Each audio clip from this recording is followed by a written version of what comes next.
Good day everyone and good day din Abante. First of all, I am Steve Mark B. De Castro and I was assigned to discuss the first chapter on our subject, Advanced Management Information System, that will focus on the global business information systems today. I know that some of us are working in a government or private sector and this topic is relevant as we are the one who are experiencing the business operations in the company. So, let's start. For the course intended learning outcomes, there are three main questions that will serve as a guide on the flow of our discussion. Number 1, how are information systems transforming business and what is their relationship to globalization? Number 2, why are information systems so crucial for today's corporate operations and management? Number 3, exactly what is an information system? How does it operate? What features of technology, structure, and management are there? So those three questions will be answered later on as I will provide examples, and let us proceed to the next slide. What is information system? Information system is any organized method for storing, retrieving, transforming, and distributing information within a company is referred to as an information system or IS.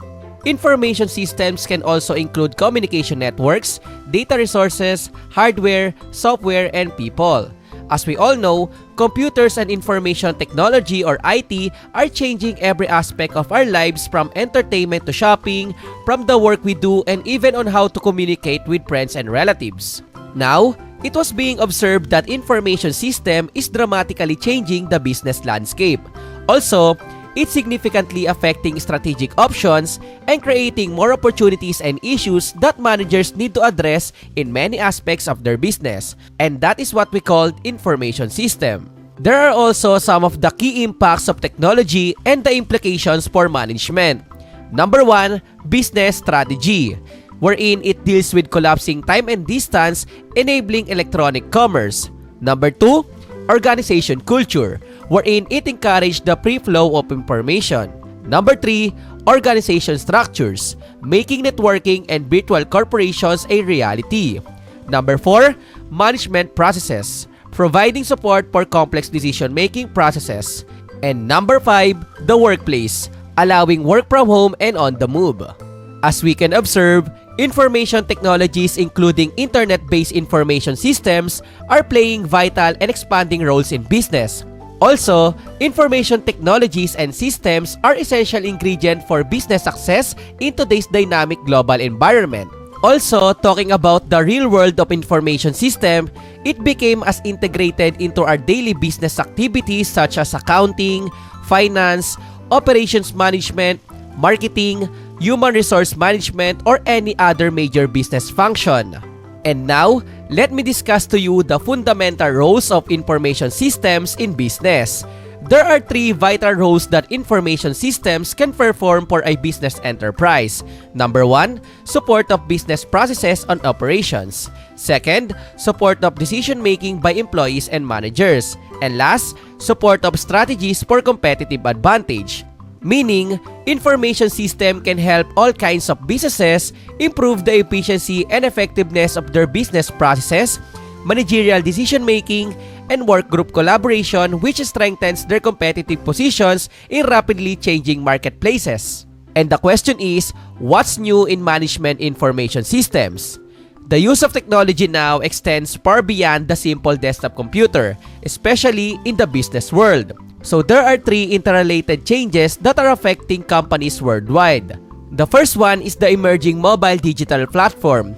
More and more business computing is moving from PCs and desktop machines to mobile devices like iPhones, iPads, smartphones, and etc. Managers are increasingly using these devices to coordinate work, communicate with employees, and provide information for decision making. Second, growth of businesses' use of big data. The use of big data, wherein large pools of data can be brought together and analyzed to discern patterns and make better decisions. It will become the basis of competition and growth for individual firms, enhancing productivity and creating significant value for the world economy by increasing the quality of products and services. All companies need to take big data and its potential to create value seriously if they want to compete. For example, some retailers embracing big data see the potential to increase their operating margins. And last, growth of cloud computing. Cloud computing is a type of computing that relies on sharing computing resources rather than having local servers or personal devices to handle application. And what is the main objective? The main objective is to provide different services such as servers, storage, and applications to an organization's computers and devices through the internet. The cloud has changed the fundamental nature of computing and how business gets done. According to the research done by global industry analysts, cloud computing came as boom for companies during tough economic and financial climate, given that the technology can potentially reduce IT costs by over 35%. And next, globalization challenges and opportunities. A flattened world. In today's world, customers are no longer obliged to purchase goods and services from local businesses. Second, from any location in the world, businesses can operate at any time. Third, developed nations have higher labor costs than developing nations. Fourth, the cost of running and conducting business on a global scale have been significantly decreased as a result of the internet's development into a fully fledged international communication system. Briefly, information systems enable globalization. And these are some of the globalization challenges and opportunities today. It means that globalization is an established part of the modern world, so most of us do not realize the benefits, including access to new information. Even though globalization makes our lives better, it does bring some challenges as companies start to grow and expand across their borders. The emerging digital firm. A digital firm has nearly all of its significant business contacts with customers, suppliers, and workers digitally enabled, and critical corporate assets are controlled digitally. Second, enterprise-class technology platforms that have been used within an organization to support essential business processes and services support these digital networks. Third and last, digital networks that cover the entire enterprise or connect different businesses and enable core business functions.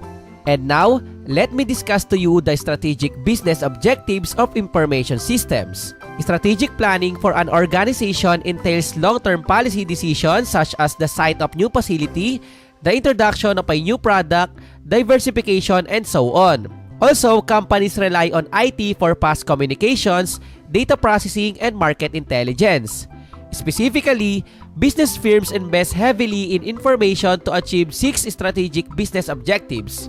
The first one is operational excellence. This relates to achieving excellence in business in operations to achieve higher profitability. For example, a consumer goods manufacturer may decide upon using a wide distribution network to get maximum reach to the customers and exposure. Second, new products, services, and business models. This is part of the growth strategy of an organization.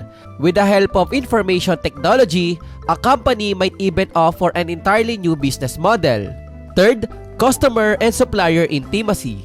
Customers generally return and make extra purchases when a company gets to know them and treats them properly. As a result, revenues and profitability increase. Improved decision making.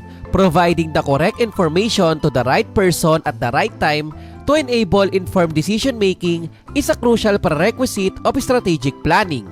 Previously, managers do not have an access to current data and accurate data and just relied on forecasts and luck. Also, the inability to make informed decisions resulted in increased costs and loss of customers. Competitive advantage. Doing things better than your competitors, charging less for superior products, and responding to customers and suppliers in real time all add up to higher sales and higher profits that your competitors cannot match. Toyota and Walmart are prime examples of how companies use information systems and technologies to separate themselves from their competition. And last, survival. Business firms also invest in information systems and technologies because they are necessities of doing business. Sometimes, these necessities are driven by industry-level changes. Today, virtually all banks in the United States have regional ATMs and linked to national and international ATM networks.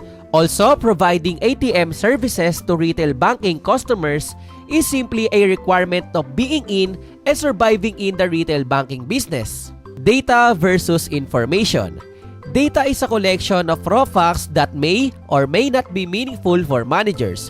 Input to any system may be treated as data. It is very difficult to understand the data and needs to be processed to understand. Also, data may not be in the order. On the other hand, information is the outcome derived after processing the data and it is always meaningful. Output after processing the system is information. For example, researchers who conduct market research survey might ask a member of the public to complete questionnaires about a product or a service. The completed questionnaires are data. They are processed and analyzed in order to prepare a report on the survey. This resulting report is an information. And now, let me discuss to you the characteristics of information.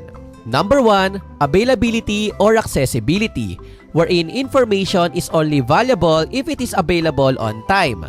Second, accuracy, wherein information provided must be accurate and should not contain any errors. Third, reliability.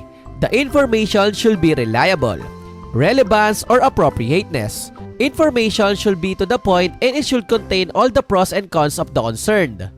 Clarity of information is an important attribute of good information. Completeness. The information should be complete in respect of the key elements of the problem. Incomplete information may not sometimes solve the purpose. Next is the level of detail or conciseness. Only information relevant to the information needs of the user should be supplied and it should be supplied in compact form. Presentation. The information must be presented in the format which is understandable to all.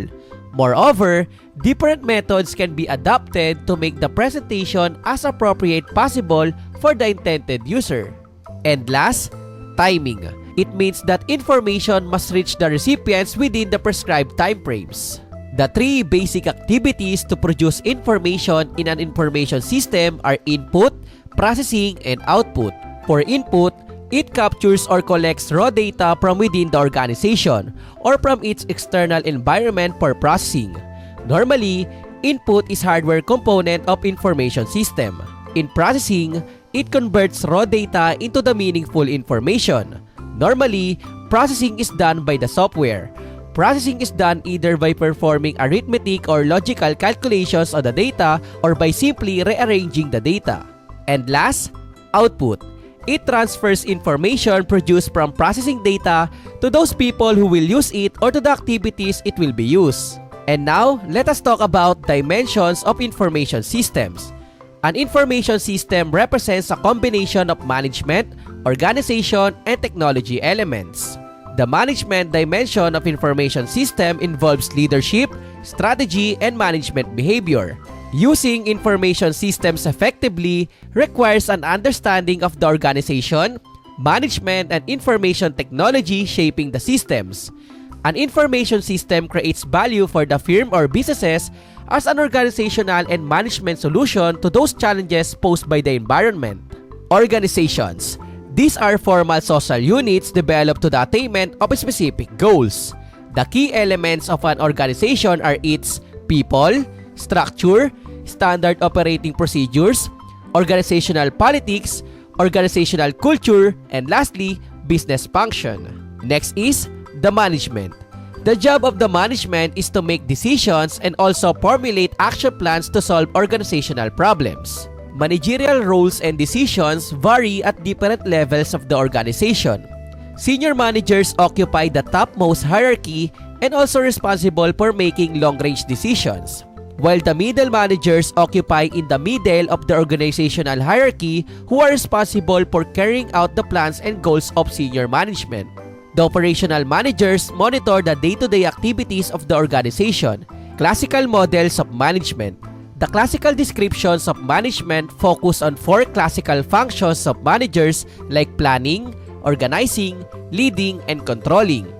These terms actually describe formal managerial functions, and for example, the above figure shows system relationship among the management functions. For planning, it includes setting objectives and determining in advance exactly how the objectives will be met. Organizing means delegating and coordinating tasks and allocating resources to achieve objectives. Managers should also show leadership. He or she should influence employees to work towards achieving objectives. And lastly, controlling means managers should establish and implement mechanisms to ensure that objectives are achieved. And for the behavioral models of management, these models describe management based on what managers actually do on their jobs. Managers' day-to-day behavior can be classified into multiple managerial roles. The three categories are interpersonal, informational, and decisional. And before I end my discussion, let me discuss to you and explain what is information technology. Information technology is the tool used by managers to deal with change. The technology dimension consists of computer hardware, software, data management technology, and networking or telecommunications technology.